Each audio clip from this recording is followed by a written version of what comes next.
Hello everyone. This is again an English version of the video that I made about tax returns, how to get tax rebates, and some of the problems that you'll have when you are a high earner, especially above £100,000. And basically looking at what is self-assessment for UK. So let's look at the details of this video.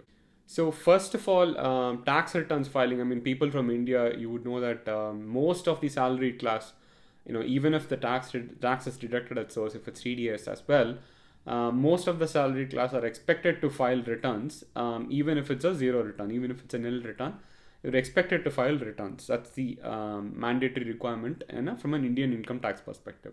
But in UK, it is not mandatory to file a self-assessment. So if you're a normal earner with no exceptional circumstances, and the HMRC, the Her Majesty's Revenue and Customs Department, which is the name for the income tax department, they haven't requested you explicitly, then you don't need to file a self-assessment. So why would someone be asked to file a self-assessment is if there are any exceptional circumstances. For example, if you're getting another income like from a rental house or something like that, or from your shares or your dividends, if you're getting another income, or if you've sold some property, if you had capital gains. So if there's any exceptional circumstances, like if you moved funds from India to UK, of your friends have given you some loan, and there's some additional amount that has come into your bank account, HMRC might ask you to do a self-assessment return, and they'll send you a letter home basically instructing you to do a self-assessment. So from that point on, the first time that you do a self-assessment, you will have to continuously do a self-assessment every year on. So once you have been asked to do a self-assessment, then from every year, from that point, you have to continue doing it. I mean, there are people who have probably not done self-assessment for 20, 30 years because there are no exceptional circumstances for them. But in some cases, people who start earning a high salary, like in 2, 3 years, they could be asked to do a self-assessment. Also, the other reason that you could do a self-assessment is if you're eligible to claim a rebate. I'll come to it later in this video. If you're eligible to claim a rebate or a discount on your income tax, or if you have to pay more tax, or if you have to get tax discounts because this tax has been calculated incorrectly on your income, then you yourself can file a self-assessment return, and that from that way they'll give you the tax calculation, and you can find out whether you are owed more tax to the government or the government owes a rebate back to you. And you can do this using the self-assessment process. So the tax year is generally from April to March, but it ends on April 5th, and the new tax year starts from April 6th. So the tax year for 2019 ended on April 5th, 2019. So it was from April 6th, 2018 to April 5th, 2019. So for that tax year, you have to file the returns. You can file the returns in two ways. You can either file it using paper submission. You can write and you can fill up the form and you can file it to HMRC, or you can file it online. So the deadline for filing it using paper returns is end of October 2019. And the deadline for filing it online is end of January 2020. So you've got roughly about 8 months to complete the online return for the tax assessment. Now, even though the deadline for online assessment is January 31st, 2020, if you've never done a self-assessment before, then the first time that you do it, you'll have to register for the HMRC gateway, or the gov.uk gateway, government gateway it is called. So you have to go to gov.uk. I'll give you the link in the description.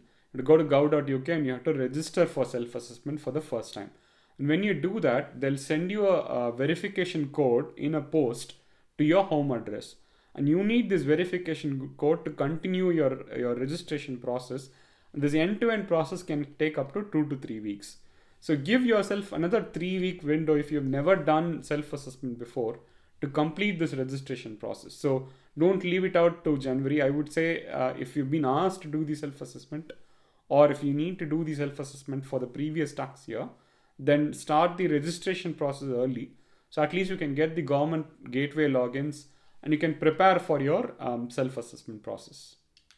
So what do you need for your self-assessment? Primarily what you need is your P60, which is your end of year financial statement from your employer. This is like a Form 16 from an Indian employer. It's called as P60, and it has all the tax details. Basically, what's your total income for the year? What is the tax already calculated or deducted? And what are the other contributions that we mentioned in that Form P60? And you can use the P60 practically to fill your assessment statement.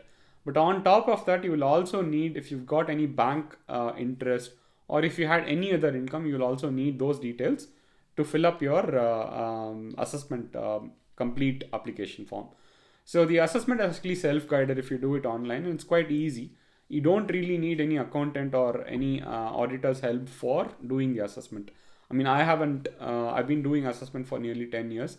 I've never used an accountant for my self-assessment.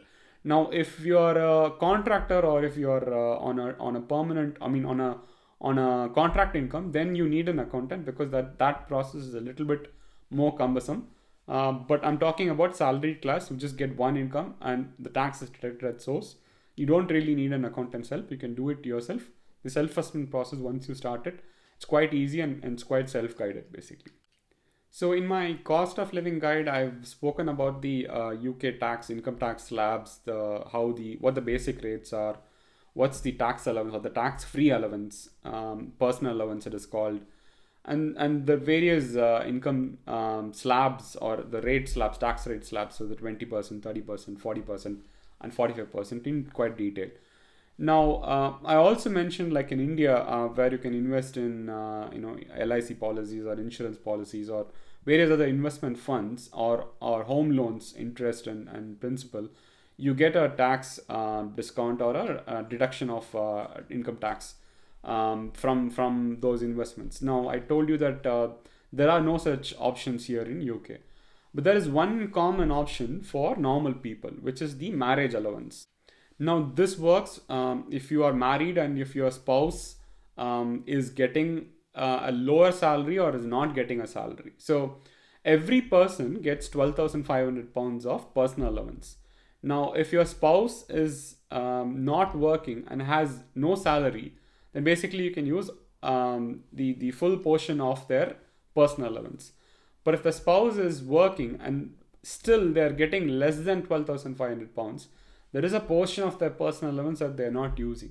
So you can use that percentage as well. So for example, if a spouse is not working, and they can give you 10% of their personal allowance, which is £1,250. Now for this to work, you need to be the main taxpayer, need to be on a basic rate tax, which means they need to be earning less than £50,000 as of today. So the yearly income for the primary taxpayer should be less than £50,000. And then the spouse needs to have a salary less than the personal allowance, which is £12,500.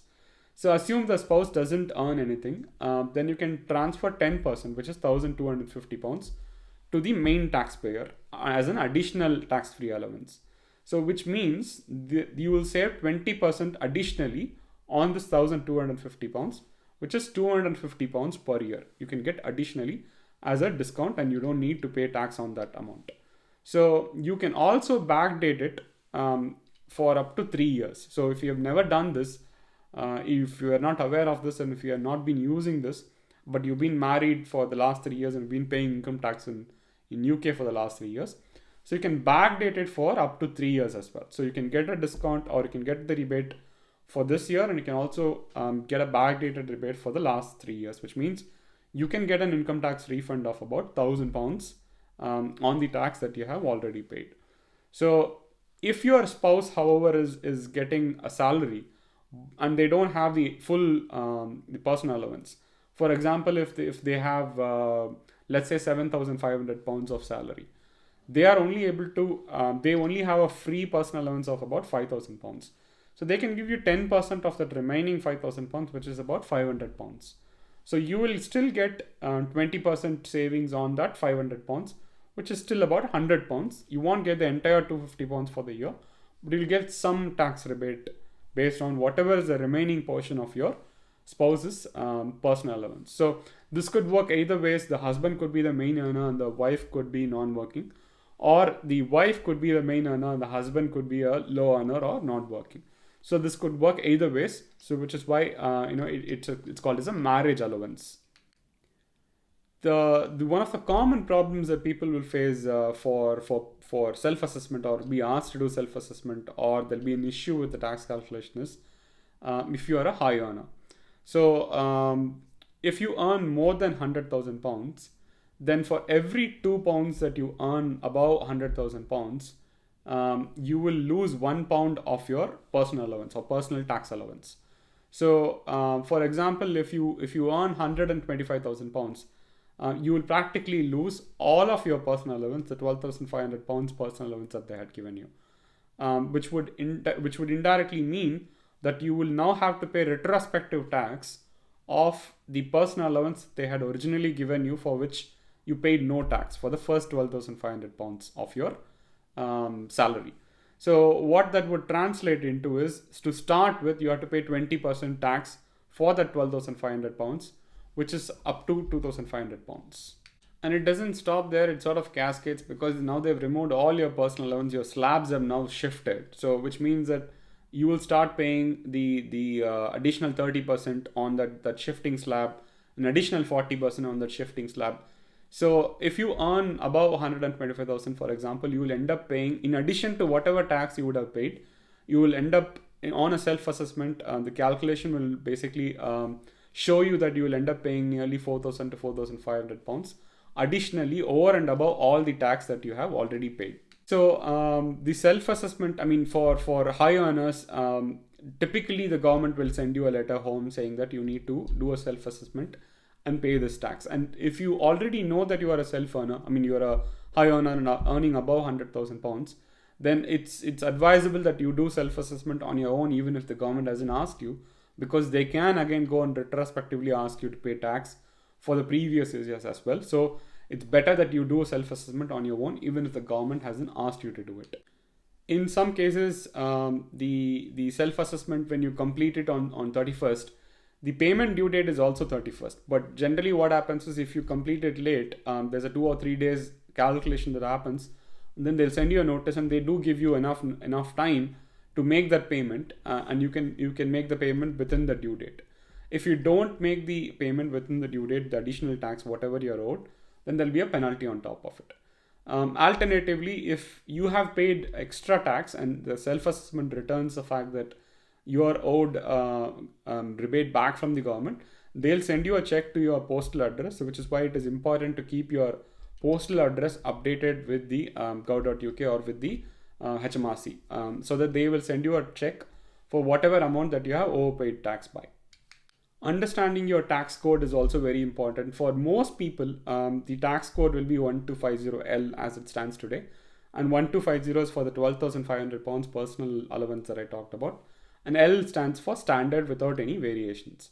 Now, like I said, if you get a marriage allowance, or if you give a marriage allowance, your tax code could be 1250M or 1250N, and so on. So there are various subcategories of this tax code, and your personal allowance primarily determines your numbers of your tax code. So even if you don't want to do a self-assessment, you can register for the gov.uk website to HMRC's online portal, and you can verify what your tax code is. So this will basically tell you what your tax code is, and will also explain why the tax code has been arrived. So if you don't have a 1250L, and if you have something else, for example, people will have a tax code with K or with a different alphabet. This generally means that's an emergency tax code, because they haven't had enough time to calculate your proper tax code, and you might be paying an incorrect tax. So it's probably easier to go and register and find out what your tax code is.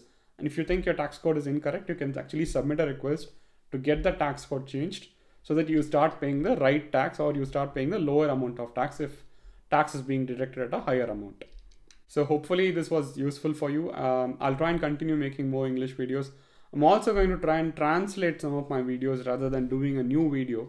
Let's see how that goes, and basically you can give me feedback if that is okay, because then that's a bit of easier process for me to translate my videos that I've already done in Tamil to English, and rather than making a new video, which is probably what is taking more time for me to make new English videos.